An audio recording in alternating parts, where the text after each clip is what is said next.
Episode 11-এর শুরুতে আমরা দেখি ম্যাট জেইনকে পেঁয়াজ কাটতে শিখাচ্ছে। সে বলে আগে পেঁয়াজের খোসা ছাড়াতে হবে, তারপর ছোট ছোট করে কেটে নিতে হবে। সাথে সাবধানও করে দেয় যেন ছুরিটা আঙ্গুলের কাছে না যায়। ম্যাট জেইনকে পেঁয়াজ কাটার জন্য বললে জেইন কিছুটা নার্ভাস হয়ে যায়। সে বলে সে জীবনে কখনোই রান্না করেনি। এতদিন তার মা আর এলিসনই সব রান্না করত। তার কাজ ছিল শুধু খাবার টেস্ট করা আর খাওয়া। ম্যাট বলে আমি শিখাবো, ট্রাই তো করো। জেইন ধীরে ধীরে পেঁয়াজ কাটতে শুরু করে। প্রথমে কষ্ট হলেও ম্যাট পাশে থেকে তাকে হেল্প করছিল। কিছুক্ষণ পর সে ঠিকভাবে কাটতে শুরু করে। তখন ম্যাট তার প্রশংসা করে আর জেইনের মুখেও আত্মবিশ্বাস চলে আসে। কিন্তু পেঁয়াজ কাটতে কাটতে তার চোখের পানি চলে আসে। জেইন মজা করে বলে এটা কি আনন্দের কান্না? তারপর দুজনেই হাসাহাসি করতে থাকে। ম্যাট বলে পেঁয়াজ আর ভালোবাসা একই রকম, দুটোই মানুষকে কাঁদায়। এই কথা শুনে জেইন তাকে কর্নি বলে মজা করতে থাকে। ঠিক তখনই হঠাৎ জেইন দেখে হয় বাইরে চলে যাচ্ছিল। জেইন তার পিছনে আর তাকে থামানোর চেষ্টা করে তার সঙ্গে বাইরে চলে যায়। বাইরে গিয়ে চারিদিকে ডাকতে থাকে, হয় তুমি কোথায়? অনেকক্ষণ খোঁজাখুঁজির পর অবশেষে তাকে দেখতে পায়। যখনই সে হয়কে ধরতে যায় তখনই সেখানে সেলিন চলে আসে এবং তাড়াহুড়ো করে তাকে সেখান থেকে নিয়ে অন্য একটি জায়গায় চলে যায়। সেলিন খুব ভীত অবস্থায় ছিল। জেইন জিজ্ঞাসা করে কি হয়েছে, কিন্তু সেলিন তাকে চুপ থাকতে বলে। সে জানায় কেউ আমাদের শুনে ফেলতে পারে। জেইন অবাক হয়ে জানতে চায় কে। তখন সেলিন কিছু নাম বলতে থাকে, বিবিজি, ডিজিডাব্লিউ, কিন্তু সে নিজে শিওর না। জেইন বিরক্ত হয়ে বলে তুমি যদি পরিষ্কার কোনো কিছু না বলো তাহলে আমার সময় নষ্ট করছো। সে চলে যেতে চাইলে সেলিন তাকে আবার থামায়। এরপর সেলিন তাকে হয়কে দেখে জিজ্ঞাসা করে এই বিড়ালের মালিককে তুমি চিনো? জেইন তাকিয়ে থাকে। তখনই সেলিন জানায় এই বিড়াল লাক্সের, যে কিনা ছিল আগের এসএসজির প্রেসিডেন্ট। জেইন অবাক হয়ে প্রশ্ন করে তাহলে সেই আগের সুপ্রিমো এখন কোথায়? তখন সেলিন বলে আগের সুপ্রিমো লাক্স এখন আর বেঁচে নেই। তাকে ম্যাডাম ভায়োলেন্ট আর মিস্টার ফ্রান্সিসকো মিলে হত্যা করেছে। শুধু লাক্সই না, তার লাভার সামান্তাকেও মেরে ফেলা হয়েছিল। এমনকি হেডমাস্টার ভালদেস, যিনি লাক্সের বাবা ছিলেন, তাকেও হত্যা করা হয়। সেলিন বলে তারা সবাইকে শেষ করে দিয়েছে। জেইন সত্য জানার জন্য মরিয়া হয়ে উঠে। সে জানতে চায় কিভাবে এসব মৃত্যু ঘটেছিল। তখন সেলিন বলে ব্লাডি নাইট শুরু হতে আর কয়েক মিনিট বাকি, এখন সব বলা যাবে না। সে জেইনকে বলে দুপুর 1টার সময় আবার এখানে দেখা করতে। তখন সে সব সত্য খুলে বলবে। এরপর সিন চেঞ্জ হয়। আমরা দেখি সুপ্রিমো অনিল আর মিসেস ক্যাথের সঙ্গে কথা বলছিল। তারা সুপ্রিমোকে সতর্ক করে বলছে সে নিজেকে বিপদে ফেলছে এবং নিজের ক্ষমতাও হারাতে পারে। আমরা দেখি জেইনও সেখানে দরজার আড়ালে দাঁড়িয়ে তাদের কথা শুনছিল। কিন্তু সুপ্রিমো বলে এসব নিয়ে সে চিন্তিত না। এই পজিশন ছাড়াও সে বাঁচতে পারবে, কিন্তু সে শিয়নকে হারাতে পারবে না। মিস ক্যাথ জিজ্ঞাসা করে তোমার আর জেইনের সম্পর্ক কি? সুপ্রিমো বলে শিয়ন তার সেক্রেটারি আর তাকে রক্ষা করতেই হবে। তখনই তারা দরজায় কিছু একটা শব্দ শুনতে পায়, মানে জেইন যে দাঁড়িয়েছিল একটু সাউন্ড হয়। জেইন বুঝতে পারে এবং সেখান থেকে দৌড়ে পালিয়ে যায়। ওয়াশরুমে এসে জেইন সুপ্রিমোর বলা কথাগুলো ভাবছিল আর নিজের অজান্তে স্মাইল করছিল। তারপর সে ভাবে সেলিনের পাগলামি কি তার মধ্যে চলে এসেছে। তারপর সে আবার সেলিনের কথা ভাবতে থাকে। তার মনে হয় আজকে তো সেলিনের সঙ্গে দেখা করার কথা। তারপর দুপুরে সেলিন আর জেইনের দেখা হয়। সে জেইনকে জিজ্ঞাসা করে সে কি সত্যি সব জানতে চায়। জেইন রাজি হলে সেলিন গোপন ফর্মুলার রহস্যর কথা বলতে শুরু করে। সে বলে ওই দিন যে ফর্মুলার কথা বলেছিলাম সেই ফর্মুলার পিছনে অনেকেই লেগেছিল। মিস্টার ভালদেস, ভায়োলেন্ট আর ফ্রান্সিসকো তাদের মধ্যে ছিল। কিন্তু ডক্টর কুইন্স আগে থেকেই বুঝতে পেরেছিল যে একদিন তারা বিশ্বাসঘাতকতা করবে, তাই তিনি পরীক্ষা বন্ধ করে দেন। কিন্তু ওই 3জন তার পরিকল্পনা জেনে যায় আর ফর্মুলা চুরি করার জন্য তারা কুইন্সকে হত্যা করে। এরপর mister Valdez second powerful admin হিসাবে ভায়োলেন্ট এবং ফ্রান্সিসকোকে নিয়ে গবেষণা চালিয়ে যায়। তারা সেই গোপন উপাদানটি খুঁজছিল যেটা ছাড়া ফর্মুলা সম্পূর্ণ হবে না। জেইন অবাক হয়ে জিজ্ঞাসা করে মিস্টার ভালদেস তো এসবের বিরুদ্ধে ছিলেন, তাহলে তিনি কেন ফর্মুলা চাইতেন? তখন সেলিন জানায় ক্ষমতার জন্য না, তার মৃত ওয়াইফকে আবার জীবিত করতে চেয়েছিলেন। এরপর সে আরও বলে মিস্টার ভালদেজের ছেলে ছিল লাক্স ভালদেজ, অর্থাৎ এসএসজির প্রেসিডেন্ট লাক্স। সবকিছু তাদের পরিকল্পনা মতো চলছিল যতক্ষণ না সেখানে নতুন কিছু স্টুডেন্টরা আসে। তাদের মধ্যে ছিল সামান্তা, যে কিনা সবার মন জয় করে নেয়। সে লাক্সের জীবনেও বড় চেঞ্জ আনে। যে আগে ছিল নিরানন্দ সে আবার প্রাণবন্ত হয়ে উঠে। সামান্তা তাকে বুঝায় তার বাবার সঙ্গে কথা বলার জন্য আর এসব কিছু বন্ধ করতে। লাক্সও সেই অনুযায়ী কাজ করে, আর তার বাবাও এই বিষয়ে রাজি হয়ে যান, যার কারণে ইউনিভার্সিটিতে কিছুদিনের জন্য শান্তি ফিরে আসে। কিন্তু সেই শান্তি বেশি দিন টিকেনি। ম্যাডাম ভায়োলেন্ট আর মিস্টার ফ্রান্সিসকো আরও কঠোর নিয়ম চালু করে, এমনকি বাইরের পৃথিবী থেকে পুরো ইউনিভার্সিটিকে বিচ্ছিন্ন করে দেয়। এরপর মিস্টার ভালদেজ, লাক্স আর সামান্তার মৃত্যুর পর হেল ইউনিভার্সিটি আবার সিল করে দেওয়া হয়। যখন সেলিন জেনকে এসব কিছু বলছিল, ঠিক তখনই কেউ লুকিয়ে তাদের কথা শুনছিল। জেন আর সেলিন বিষয়টা বুঝতে পেরে তাড়া করে, কিন্তু বাইরে বের হয়ে তারা চিৎকার করে আর বলে, তুমি কে, সামনে এসো। কিন্তু লোকটা পালিয়ে যায়। অনেক খোঁজাখুঁজির পরও তাকে ধরা যায় না। তখনই জেন জানতে চায় লোকটা কে। সেলিন বলে সে তার নাম জানে না, কিন্তু লোকটাকে সবসময় আশেপাশে দেখে। তারপর সেলিন বলে লোকটা শুধু তাকে নয়, জেনকেও ফলো করছে।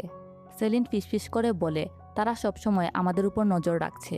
জেন অবাক হয়ে জানতে চায় তারা কারা, কিন্তু সেলিন নিজেও শিওর না। সে আতঙ্কিত কণ্ঠে বলে সে কিছুই জানে না, শুধু এতটুকু জানে যে সে ভয় পাচ্ছে। এরপর সেলিন বেশি ইমোশনাল হয়ে যায়। সে জেনকে বলে যদি তার সঙ্গে খারাপ কোনো কিছু ঘটে যায়, তাহলে যেন সুপ্রিমোকে বলে দেয় যে সে সরি বলেছে। এসব শুনে জেন অনেকটা অবাক হয়ে যায় আর বলে সেলিন এসব কি বলছে। কিন্তু সেলিন জানায় জীবনে সে কখনোই এত ভয় পায়নি। হঠাৎ করেই সেলিন দৌড়ে চলে যায়। জেন তার পিছনে ছুটতে থাকে এবং বারবার ডাকতে থাকে। এক পর্যায়ে সেখানে বৃষ্টি শুরু হয়ে যায়। জেইন তাও সেলিনকে খুঁজছিল আর তার নাম ধরে ডাকছিল। সে অনেক বেশি কান্নাও করছিল। ঠিক সেই মুহূর্তে কেউ যেন তার মুখ চেপে ধরে। তারপর যখন জেইনের জ্ঞান ফিরে, সে দেখে সে ফ্যাকাল্টি ডর্মে আছে, আর তার সামনে স্যার এলভারেজ ছিলেন। সে যখন জিজ্ঞাসা করে সে এখানে কিভাবে এলো, তখন স্যার জানান যে জঙ্গলের মধ্যে অজ্ঞান অবস্থায় তাকে পেয়েছিলেন। জেইন সঙ্গে সঙ্গে সেলিনের কথা জিজ্ঞাসা করে। সে বলে সে তো সেলিনের সাথেই ছিল, কিন্তু সেলিন তাকে ফেলে কোথাও যেন চলে যায়। স্যার বলেন যে সেখানে জেইন ছাড়া আর কাউকেই দেখা যায়নি। এই কথা শুনে জেইন আরও বেশি অবাক হয়। সে আবার বলে না, সেখানে আরেকজন ছিল, শুধু তারা দুইজন ছিল না। তারপর সে মনে করার চেষ্টা করে, কিন্তু সবকিছু যেন অন্ধকার হয়ে গিয়েছিল। স্যার এলভারেজ তখন গোপন ল্যাবের কথা জানতে চায়।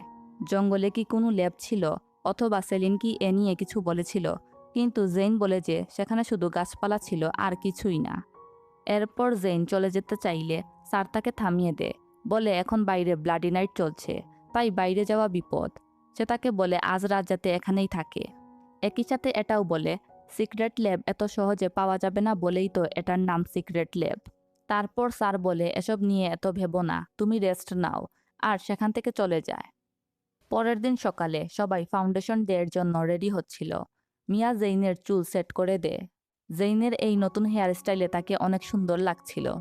এদিকে দেব এসে মিয়াকে জিজ্ঞাসা করে সে তার ক্যাপ দেখেছে কি না, কারণ জেরম তার ক্যাপ নিয়ে গিয়েছিল আর সে কোথাও হারিয়ে ফেলেছে।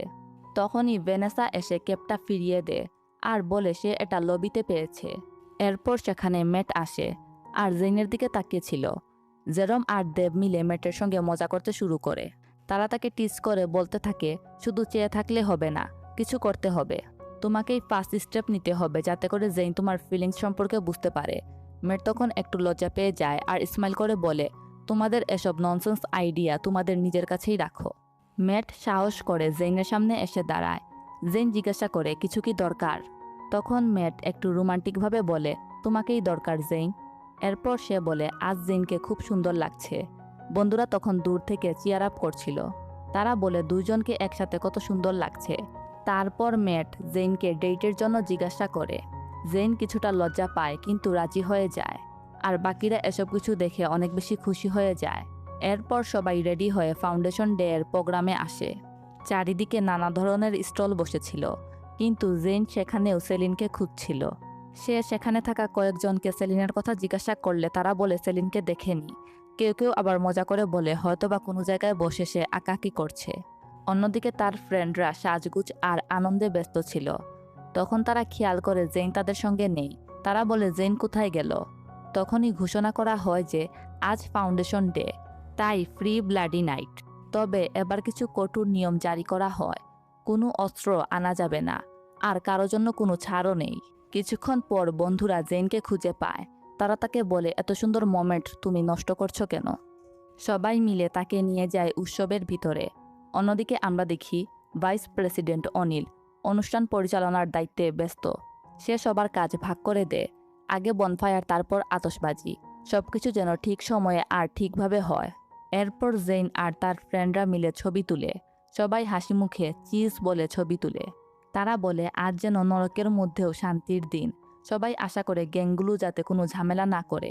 তখনই আমরা দেখি দুই গ্যাংয়ের লিডার সামনাসামনি হয়, কিন্তু তারা কোনো ঝামেলা করে না। মেটের হাত ঠান্ডা হয়ে আছে দেখে জেন জিজ্ঞাসা করে সে ঠিক আছে কি না। মেট বলে সে শুধু টেনশনে আছে, যদি গ্যাংরা সমস্যা করে সেই ভয়েই নার্ভাস লাগছে। এরপর অ্যানাউন্স করা হয় যে সব প্রতিযোগীদের ব্যাকস্টেজে যেতে হবে, কারণ mister and Mrs face of the year প্রতিযোগিতা শুরু হতে যাচ্ছে। ফ্রেন্ডরা মেটকে উৎসাহ দেয়, আর মেটও সবার কাছে শুভকামনা চায়। জেইন জানতে পারে সবাই কি যেন গোপন করছে, কিন্তু বন্ধুরা বলে এটা সারপ্রাইজ, পরে জানতে পারবে। এরপর আমরা দেখি মেট স্টেজে দাঁড়িয়েছিল, আর জেইন তার দিকে এমনভাবে তাকিয়েছিল যেন সে অন্য একটি জগতে হারিয়ে গিয়েছে। এদিকে সেই জায়গায় এসও এক জায়গায় সাইড হয়ে দাঁড়িয়েছিল। জেইনের সব ফ্রেন্ডরা মজা নিতে শুরু করে। মিয়া বলে মেটকে দেখতে খুবই হট লাগছে। জেইন বলে উঠে কি যে বলো তোমরা। ভেনিসা বলে তুমি তোমার মনের ইচ্ছা আর লুকাতে পারবে না। জেইন স্মাইল করে আর বলে আজকে রাতে তোমরা কি আমাকে টার্গেট করেছো? তখন জেরম বলে আমরা কি করলাম, তুমি তো মেটের দিকে তাকিয়ে আছো। এসব কিছু এস শুনছিল আর ভিতরে ভিতরে অনেক জেলাস ফিল করছিল। তারপর সবাই ব্যাকস্টেজে যায় মেটকে উইশ করার জন্য। মেট তখন জেইনের কাছে একটা গুড লাক কিস চায়। ফ্রেন্ডরা তাদের উৎসাহ দেওয়া শুরু করে। জেইনও এগিয়ে যায় তাকে কিস দেওয়ার জন্য। ঠিক তখনই সুপ্রিমো এসে হাজির হয় আর জেইনকে বলে তুমি কি কম্পিটিশনের রুলস জানো না? জেইনও কনফিডেন্স নিয়ে বলে কোন রুলস? এই ইভেন্টের সব রুলস তো আমি অর্গানাইজ করেছি, আর আমার মনে হচ্ছে না কোনো রুলস ভাঙছি। সুপ্রিমো বলে একটা রুলস আছে, তুমি যদি কোনো পার্টিসিপেট হও তাহলে তুমি কাউকে কিস দিতে বা নিতে পারবে না। এটা শুনে জেইন আর মেট দুজনেই থেমে যায়। তারপর মেট বলে উঠে তাহলে তো একটা হাক করা যাবে। এস সঙ্গে সঙ্গে মেটের হাত ধরে ফেলে আর বলে হাক করাও এলাও না। এরপর সে জেইনের হাত ধরে তাকে নিয়ে চলে যায়। দেখেই বোঝা যাচ্ছিল যে এস এখানে অনেকটা জেলাস ফিল করছে, আর মেট পিছন থেকে মুখ অন্যরকম বানিয়ে তাকে টিজ করে। এরপর প্রোগ্রাম শুরু হয়। এস গিয়ে জেইনের পাশে বসে, আর বাকিরাও এসে এসকে যোগ দেয়। হোস্ট মঞ্চে এসে জুড়ে বলে লেডিস অ্যান্ড জেন্টলম্যান, আপনারা কি রাতের জন্য প্রস্তুত? তারপর আনুষ্ঠানিকভাবে প্রোগ্রাম শুরু হয়। প্রথম কয়েকজন প্রতিযোগী মঞ্চে আসার পর সবাই তাদের সৌন্দর্য আর স্টাইল নিয়ে আলোচনা করতে থাকে, কিন্তু আসল উত্তেজনা শুরু হয় যখন ম্যাথিউর নাম ডাকা হয়। হোস্ট বলে এবার আসছে ম্যাথিউ, কিন্তু যখন সে আসে আমরা দেখি তার পাশে কেউ নেই। সবাই অবাক হয়ে যায় তার পার্টনার কোথায়। ম্যাথিউ একা মঞ্চে উঠে আসে। অডিয়েন্স তখনও তার নাম ধরে চিৎকার করতে থাকে। হোস্ট ম্যাথিউকে জিজ্ঞাসা করে সে একা কেন। তখন ম্যাথিউ জানায় তার পার্টনার ছিল, কিন্তু শেষ মুহূর্তে সে সরে গেছে। এটা শুনে সবাই অবাক হয়ে যায়, কারণ পার্টনার ছাড়া কম্পিটিশনে থাকা কঠিন। তখনই কেউ একজন বলে উঠে ম্যাথিউকে হয়তোবা ডিসকোয়ালিফাই করা হবে। ঠিক সেই সময় জেইন বলে উঠে সে ম্যাথিউর পার্টনার হবে। এটা শুনে সবাই চিৎকার করতে থাকে জেইন ম্যাট, জেইন ম্যাট। জেইন মঞ্চে উঠে আর নিজের পরিচয় দিয়ে বলে আমি ম্যাথিউর পার্টনার। ম্যাথিউ তখন জেইনের দিকে তাকিয়ে বলে আজ তাকে অসাধারণ সুন্দর লাগছে। তাদের কেমিস্ট্রি দেখে অডিয়েন্সও মুগ্ধ হয়ে যায়। তখন সুপ্রিমো হঠাৎ মঞ্চে এসে জোর করে নিজের নামও ঘোষণা করায়। সেও নতুন প্রতিযোগী হিসাবে ফিটজের সঙ্গে মঞ্চে উঠে। সবাই অবাক হয়ে যায়, কেউ ভাবতেই পারেনি সুপ্রিমো নিজে প্রতিযোগিতায় নামবে। তারপর সে নিজের শার্টের বাটন খুলে শু অফ করতে থাকে। জেইনও নিজের অজান্তে তার দিকে তাকিয়ে স্মাইল করছিল। এস আস্তে আস্তে জেইনের কাছে এসে বলে এখন তুমি যত ইচ্ছা আমাকে দেখতে পারো, তবে শুধু আমাকেই দেখতে হবে, অন্য কাউকে না। এটা এসএসজির প্রেসিডেন্টের আদেশ। তারপর অনিল সব প্রতিযোগীদের ব্যাকস্টেজে যাওয়ার জন্য বলে। এরপর যখন তারা আবার মঞ্চে ফেরে তখন সবাই দেখে সুপ্রিমো আর জেইন একসঙ্গে দাঁড়িয়ে আছে, মানে তারা একজন আরেকজনের পার্টনার ছিল। জেইন অবাক হয়ে জিজ্ঞাসা করে ম্যাট কোথায়? সুপ্রিমো ঠান্ডা মাথায় জানায় সে ম্যাথিউর জায়গা নিয়েছে, কারণ সে মনে করে জেইনের পাশে দাঁড়ানোর জন্য সেই বেশি উপযুক্ত। জেইন একটু রেগে যায় আর বলে সে সুপ্রিমোর চেয়ে ম্যাথিউকে পার্টনার হিসেবে বেশি পছন্দ করে, কিন্তু সুপ্রিমো মুচকি হেসে বলে ঠিক আছে, সে মানছে। জেইন আর ম্যাথিউ একসঙ্গে ভালো লাগছিল, কিন্তু জেইনকে তার সঙ্গে আরও বেশি ভালো লাগে। এসব শুনে জেইন অনেকটা বিরক্ত হয়ে যায়, কিন্তু অডিয়েন্স এসব কিছু অনেক এনজয় করছিল। জেইনের ফ্রেন্ডরা তো পুরোই অবাক হয়ে যায়। অবশেষে হোস্ট সবাইকে শান্ত করে বলে যে এখন বিজয়ীর নাম ঘোষণা করা হবে। উত্তেজনার চরম মুহূর্তে ঘোষণা আসে, Mrs face of the year হচ্ছে ফিরজি। এসব শুনে অডিয়েন্স কিছুটা অবাক হয়ে যায়। আমরা দেখি এস গিয়ে ফিরজির হাত থেকে মাইক নিয়ে বলে, এখানে কোনো ভুল হচ্ছে। জেইনেরই হওয়া উচিত ছিল miss face of the year, কারণ এখানে সবার মধ্যে জেইনই সবচেয়ে বেশি গর্জিয়াস। জেইনের ফ্রেন্ডরাও বিষয়টা সাপোর্ট করে। অনিল তখন ঘোষণা করে, কোনো সমস্যা নেই এস, কারণ তুমি হলে mister face of the year. S সঙ্গে সঙ্গে বলে, আমার কোনো ইন্টারেস্ট নেই। এই বলেই সে সেখান থেকে চলে যায়। এরপর সবাই বনফায়ারে একত্রিত হলে মেয়ের জেইনকে জিজ্ঞাসা করে সে ঠিক আছে কিনা, কারণ সকাল থেকেই তাকে অস্থির লাগছিল। জেইন বলে আজকে ব্লাডি নাইট নেই, তাই সে নিরাপদ থাকবে। তারপর সেখান থেকে চলে যায়। এরপর জেইন নির্জন একটি জায়গায় গেলে সেখানে সুপ্রিমো এসে হাজির হয়। সে বোঝানোর চেষ্টা করে যে জেইন মনে হয় তাকে খুঁজতে এসেছে, কিন্তু জেইন তার এই ইগো ভেঙে দিয়ে বলে নিজেকে এত গুরুত্বপূর্ণ ভাবার দরকার নেই। সুপ্রিমো তখন জেইনকে তার শাস্তির মুখোমুখি হতে প্রস্তুত থাকতে বলে।